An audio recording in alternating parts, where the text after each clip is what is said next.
রান্না করব বলুন তো? অনেক বেলা হয়ে গেল, রান্না চড়িয়ে দিই। মা, আমার তো বয়স হয়েছে, এখন আমার কাছে শোনার কি দরকার? তোরা নিজে নিজেই আজ থেকে সব সিদ্ধান্ত নিবি, কি করবি না করবি। এ কেমন কথা বলছেন মা? আপনি যতদিন আছেন ততদিন আপনি আমাদের অভিভাবক, আপনি বাড়ির সব সিদ্ধান্ত নেবেন। না রে মা, আমার বয়স শেষ, এখন তোদের সংসারের দায়িত্ব তোদেরই নিতে হবে। আচ্ছা মা, তাহলে আমি আজ খিচুড়ি রান্না করি। আচ্ছা ঠিক আছে মা, সাথে শুকনা মরিচ ভর্তা করিস। ঠিক আছে মা, তাই করব।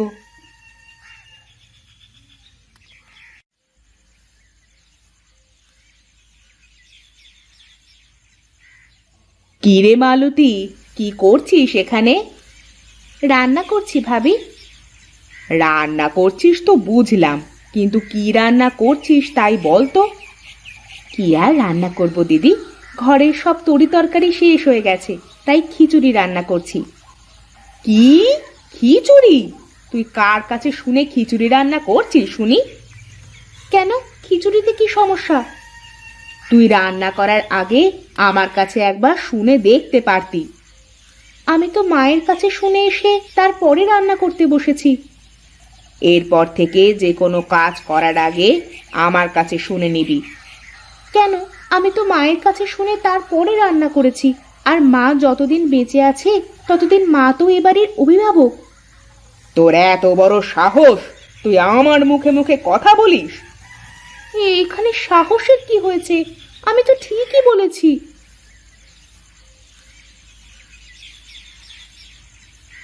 কি ব্যাপার? কি এত ঝগড়াঝাটি কেন এখানে? দেখো না, আমি মায়ের কাছে শুনে রান্না চাপিয়েছি, আর ভাবি আমাকে বলছে যে তার কাছে শুনে রান্না করতে। কি ব্যাপার ভাবি, মা তো এখনো বেঁচে আছে, তাহলে মালতী মায়ের কথা না শুনে তোমার কথা শুনতে যাবে কেন? মা বেঁচে আছে বলে কি এই সংসারে আমার কোনো মূল্য নেই? আমিও তো এ বাড়ির বড় বউ। হ্যাঁ, তুমি এই বাড়ির বড় বউ, কিন্তু এই বাড়ির মালকিন তো না। মা যতদিন বেঁচে আছে ততদিন এই সংসারের সব কিছু মায়ের ইচ্ছে অনুযায়ী হবে, তোমার ইচ্ছে অনুযায়ী নয়। কি? আমাকে এইভাবে অপমান করলে তোমরা? আমি এই অপমানের কথা ভুলবো না, এই আমি বলে দিলাম। আমি আজ থেকে আলাদা হয়ে যাব। এই দেখো ভাবি, এই সামান্য ব্যাপার নিয়ে সংসারে কোনো অশান্তি বাঁধিও না দয়া করে। কি? অশান্তি আমি বাঁধাচ্ছি? এত বড় অপমান!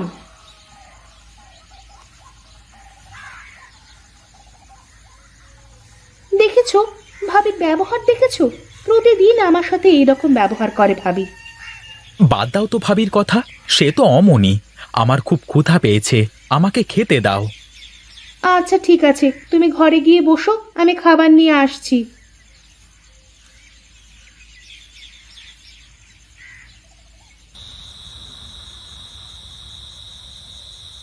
কি ব্যাপার, তোমার মন খারাপ মনে হচ্ছে?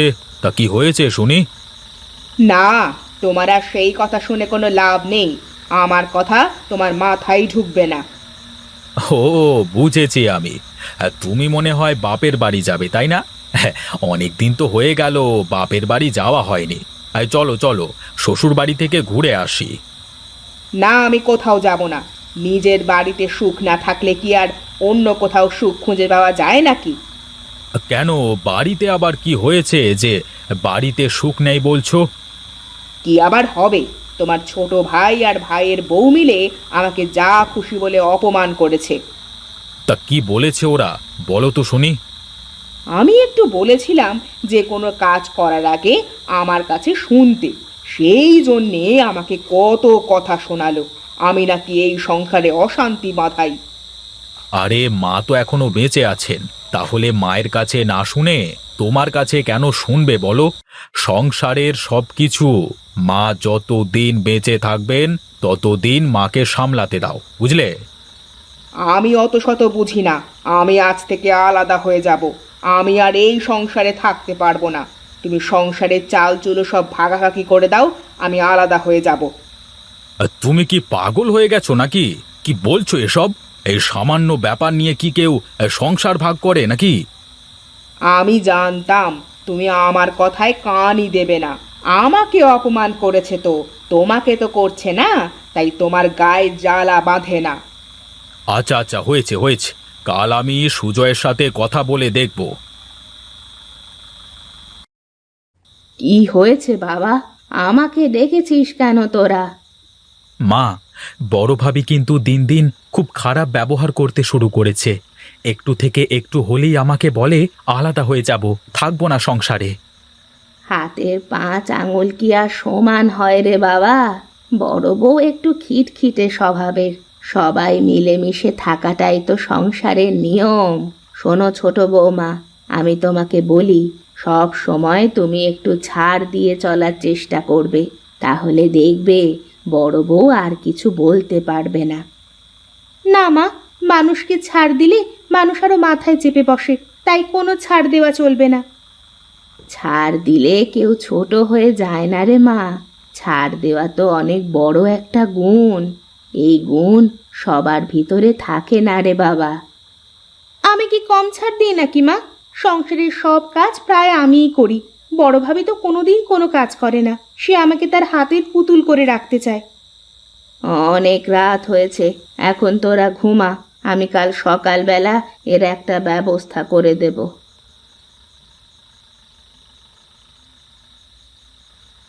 আজ অনেক দিন হয়ে গেল মেয়েটাকে দেখি না। মেয়েটাও অনেক দিন আমাদের বাড়িতে আসে না। মেয়েটাকে দেখতে বড় ইচ্ছে করছে গো। হ্যাঁ, সে তো আমারও করছে গো, কিন্তু মেয়েটা একদিন আসলে তো হতো। আমরা তো অনেক দিন হয়ে গেল মেয়েটার বাড়িতেও যাই না। চলো না, মেয়েটার বাড়ি থেকে একদিন ঘুরে আসি। তা তুমি মন্দ বলনি, একটু যাওয়া আসা না থাকলে আতিতেও তা থাকে না। আর চলো, কাল বিকেল বেলায় যাই, মেয়েটার বাড়ি থেকে ঘুরে আসি। ঠিক আছে, তাই হোক, চলো কাল যাই। ঠিক আছে, কালকে আমি হাট থেকে বড় দেখে একটা কাতলা আর কিছু মিষ্টি কিনে নিয়ে আসবো। আচ্ছা ঠিক আছে, তাই হোক। এখন ঘুমাও, অনেক রাত হয়ে গেছে। হ্যাঁ, চলো চলো ঘুমাই।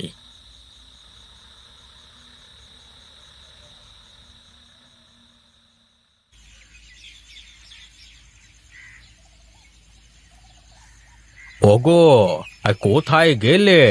আমাকে এক ঘটি জল দাও তো, হাত মুখ ধুয়ে বাজারের দিকে যাই একটু।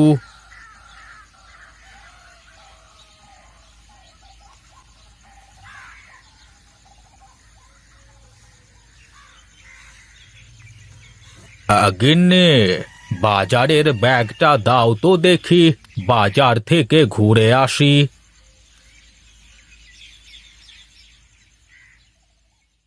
এই নাও ব্যাগ, তাড়াতাড়ি ফিরে এসো কেমন? তোমার তো আবার বাজারে গিয়ে চায়ের দোকানে বসে আড্ডা দিতে লাগলে দিন দুনিয়া সব ভুলে যাও। কি আর করব, এই শেষ বয়সে ওখানেই একটু শান্তি মেলে। সব বুড়ো মিলে পুরনো স্মৃতিগুলো একটু ঝালাই করি। তা সব ঠিক আছে, তবে আজ তোমার ঝালাই বাদ দিয়ে তাড়াতাড়ি বাড়ি চলে এসো না গো, মেয়ের বাড়িতে যেতে হবে তো। হ্যাঁ, তুমি সব গুছিয়ে রাখো, আমি বাজার থেকে ফিরে এসেই চলে যাব। আচ্ছা ঠিক আছে, তাই হবে, তুমি এসো।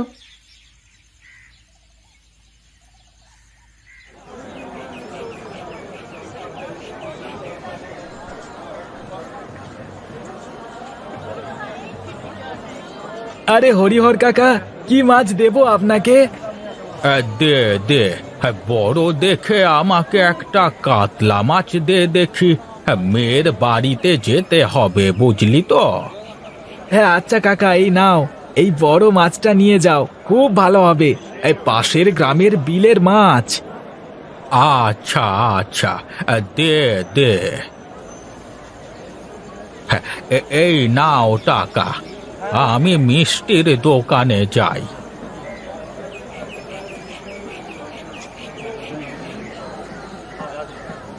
এই ভোলা, আমাকে ভালো দেখে কেজি 5 মাছ দে দেখি। হে, এই এত মিষ্টি দিয়ে কি হবে গো হরিহর কাকা? কোথাও যাবে নাকি? হ্যাঁ রে, আমি একটু মেয়ের বাড়িতে বেড়াতে যাব। আচ্ছা আচ্ছা, ঠিক আছে, দাঁড়াও, আমি ভালো দেখে ছানার মিষ্টি দিচ্ছি। আজ সকালবেলায় বানিয়েছি। এই নাও টাকা।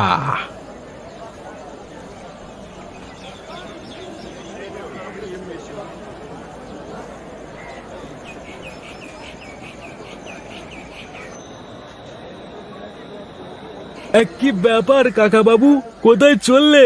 বাড়ি যাবে নাকি? হ্যাঁ রে গণেশ, হ্যাঁ, ভালোই হয়েছে তোর সাথে দেখা হয়ে। আমরা আমরা আজকে মেয়ের বাড়িতে যাব। হ্যাঁ, আমাদের দিয়ে আসতে পারবি তুই? কেন পারবো না, অবশ্যই পারবো। বেশ বেশ, চল তবে।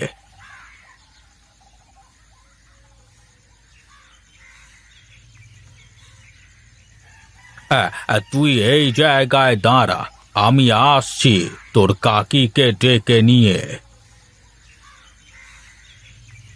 কোথায় গো? গাড়ি চলে এসেছে, তাড়াতাড়ি চলে এসো।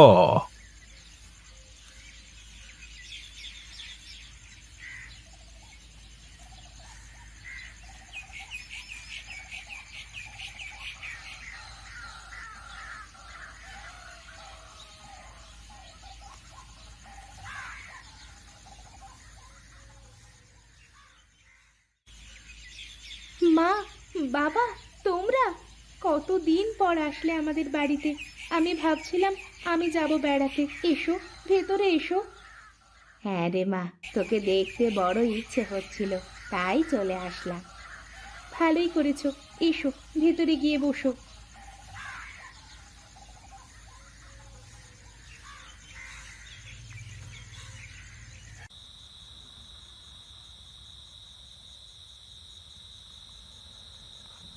জানেন বেয়ান, আপনার মেয়েটা একদম খেতে চায় না, আর ভালো মন্দ খেতেই চায় না। বাপের বাড়ি থেকে ভালো মন্দ না খেলে কি আর খাওয়া যায়? সারা জীবন ঘাস পাতা খেয়ে এসেছে বাপের বাড়ি থেকে, এখন কি করে ভালো মন্দ খাবে? হ্যাঁ, এইবার কিন্তু বেশি বলে ফেলছো তুমি ভাবি। আমাকে অপমান করলে আমি কিছু বলতাম না, কিন্তু তুমি আমার মা বাবাকে কি করে অপমান করতে পারো? আমি খেলে এখানে সব খাবার খেয়ে ফেলতে পারি, কিন্তু তোমার মতন চোখ বুজে আমি খেতে পারি না গো। খেতে পারলে তো খাবি। ঠিক আছে, তাহলে এসো, দেখি কে বেশি খেতে পারে। ঠিক আছে, আজ যদি আমি বেশি খেতে পারি, তাহলে আজ থেকে তুই আমার কথা মতো চলবি, বুঝলি? আর যদি আমি জিতি, তাহলে তুমি আমার কথা মতো চলবে। আচ্ছা ঠিক আছে, তাই হোক। তোরা কি লাগালি বলতো? থাম, তোরা থাম। ওদেরকে এই প্রতিযোগিতা করতে দিন বেয়ান, তাহলে দুই বউয়ের ঝগড়া যদি থামে।